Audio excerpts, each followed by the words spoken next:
Hi everyone, welcome back to my channel, and today we're going to talk about things that I find chic. And this is not just like fashion wise, this is also beauty, like internal beauty and hobbies, stuff like that. And so the first thing that we're going to talk about is loungewear. Loungewear to me is something that can be very chic, but sometimes it can get sometimes I just wear an oversized t-shirt, like a soft, very soft fabric shirt that you can wear with wide long pants. So it's something that can be very put together if you coordinate it in the right way. If y'all don't know, I love Pinterest. So Pinterest is like the go-to in terms of like inspirations that you can grab from that you can wear for loungewear. And loungewear can be very inexpensive if you gather your resources in the right way. Thrifting is definitely an option. You can like go to your local thrift stores. They have like certain pieces that's like very hidden. You can just like hunt for those pieces. So this I actually thrifted. This is a red robe. Very like lace material. I don't actually know what material this is. I think this is polyester, but yeah, very inexpensive. It's like $16. And I think my sister Jewel bought this for me like a while back during COVID times. We're not going to talk about COVID times, but something like this you can find like anywhere. So it doesn't really have to be a very avant-garde brand like a La Perla or Nina Ricci or something. Like it can be very inexpensive. And also, every time I wear that robe when I'm doing my skincare, I put on like jazz music. Like, I feel very elegant when I wear it. So definitely find a piece where you feel elegant and your most beautiful self in, even if you're going to sleep or even if it's just you by yourself. Like, still take the time out and invest in yourself. And then also sleepwear. Sleepwear is something that I'm just now getting into. Back in the when I was in child, I still have sleepwear that I have from my childhood. Yeah, so now I'm starting to like invest in more grown-up-ish pieces that I can wear. I got this idea actually from Gossip Girl after watching like many years ago what they wear to bed. And Blair Waldorf in particular, she like her statement pieces, what she wears to bed. I was like, I want that. I want that too. I want that too. So definitely invest yourself in sleepwear that you feel comfortable in, as well as like, and if you want to feel glamorous too as you get in bed, feel glamorous, girl. So what I have is these pink shorts that I actually got from Christmas. My siblings, I keep on getting on me about wearing stuff from my childhood, and they said, Jada, why don't you get new pajamas? I'm like, y'all, like I'm trying to, like I don't know what to get, but yeah, so now I have like a guide on what to get in the future. And lingerie can be very inexpensive. You don't have to start to get like loungewear that is aesthetically pleasing like right away. You can like start something small like the shorts that I showed you, or like a robe, and then build up. So definitely have like a secure area where you have all your dears together in one place. So that way you can always like go back to it and not just like try to find, where that particular nightgown is from or where that particular shirt is from. Have everything together so that when it's time to buy something, you can like pull something out of like the secure folder that you have and like, oh, this is what I saw at so and so. Yeah, so definitely take your time in building a more comfortable but also elegant wardrobe to wear when you're home. And next we're going to talk about is beauty. I actually have a book that I keep all my beauty secrets in. So you particularly have to stick to like a routine, like a skincare routine that works with you, that you don't follow because of certain celebrity said so. With a skin routine that works best for your skin and your skin type, because everybody has like different skin types. Some of these products that you see other people use may not work for your skin type. Whether or not your skin is like oily or it's more on the dry side, do research and look into those products that establishes your skin type. So what I do is that I write down what I'm lacking in. So right now, I tend to get inflammation around like my cheeks. And so I invest in more like products that are papaya based, that are turmeric. Turmeric helps with like dark spots as well, because I have dark spots all around my under chin. So turmeric is another product that can be used in with that. So yeah, just keep a journal to write down all of everything that you'll need and everything that works for you, so that you can have like a visual representation of what it is, that the products that best work for you, or the products that you want to try out, or the recipes that you want to try. Because I know that this was like back in 2018, I did a recipe with cinnamon and honey with a honey mask, and leave it on for 10 minutes or 5 minutes, and it works. So next we're going to talk about is jewelry, and really pick unique pieces that no one can find. I'll say invest in jewelry that matches with your skin tone. So if you have like this golden brown skin tone like me, I would say rose gold jewelry or gold in general. But what I have is this like pink ring of a butterfly. I don't know if you can see that. And then the next I have is what matches the pink butterfly ring is actually the pink butterfly necklace. I forgot what brand I got this from, but I believe it's with the CH. It's something weird, but yeah. And then the next I have is like this, I don't even know, like sparkly necklace. And you can get something very cheap from like a thrift store or your local Walmart. I got this from Walmart, so. And then the next I have is these Givenchy earrings that I actually wore from my senior prom. And then what matches my earrings is actually this rose gold bracelet that's also from Givenchy.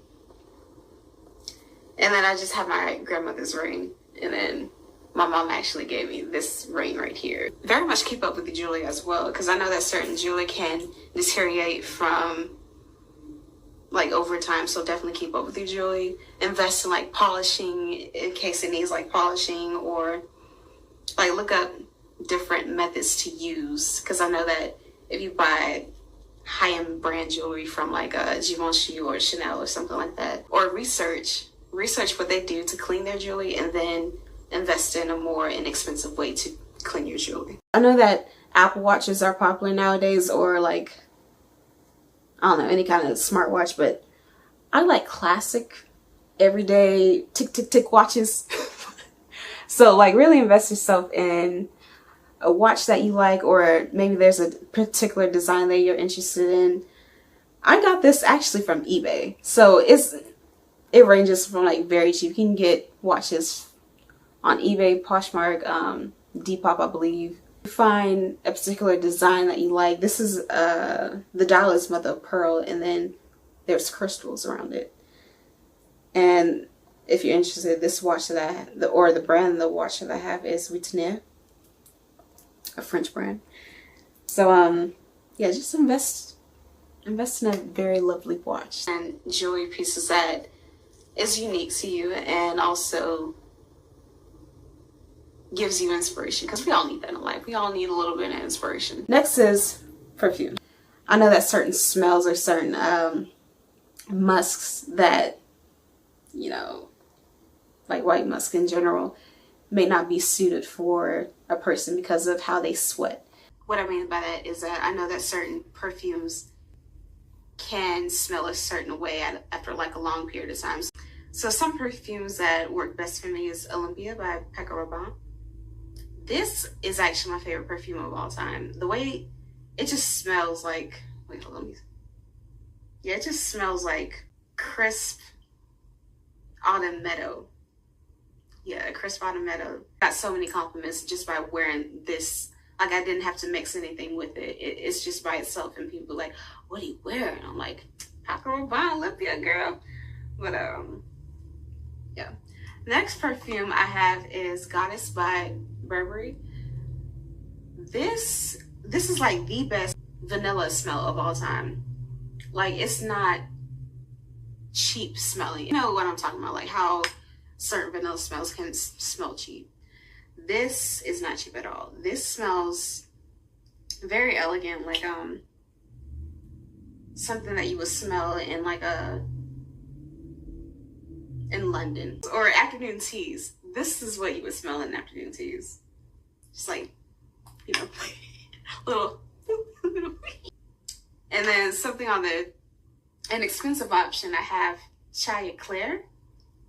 I don't know what perfume brand this is, but this is also like a vanilla-y type smell. And this is like an alternative to the Goddess Burberry. This is what it is. And I like it. And I wear this at night as well. You know, those people where they spray perfume at night. I do that. And then the last perfume that I'm going to show you is the Brunello Cucinelli. And this is Potem. Let me actually open this up so that y'all can see. This is actually a sample version. I'm saving up for the real bottle. Or I can just buy more samples. I don't know. But this smells very, this smells very like a classic lemon. Like, it doesn't smell like cleaning products. It smells like a very classic, elegant, crisp, like warm smell. Yeah, I like it. The last thing I'm going to talk about is hobbies. So hobbies can vary from person to person. I know that not every hobby is for everyone. Try to look for hobbies that, one, works best for your schedule, and two, to really ease your mind and, you know, make you feel like you accomplished something.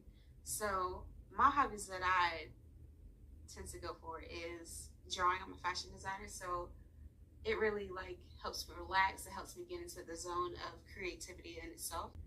And another hobby that I picked up over school actually is sewing.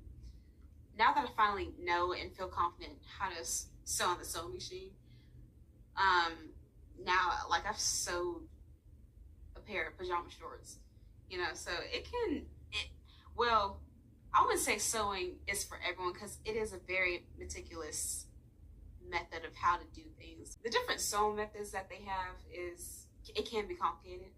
So I would do your research first on how to handle those particular methods of sewing before you like jump right into it. For beginners, I would just do the regular up and down method. Don't try to do like the cross stitch or the ladder stitch, none of those fancy stuff. Like, just stick to the up and down method for sewing. And then another hobby that I'm into is dancing. Like, I love to dance.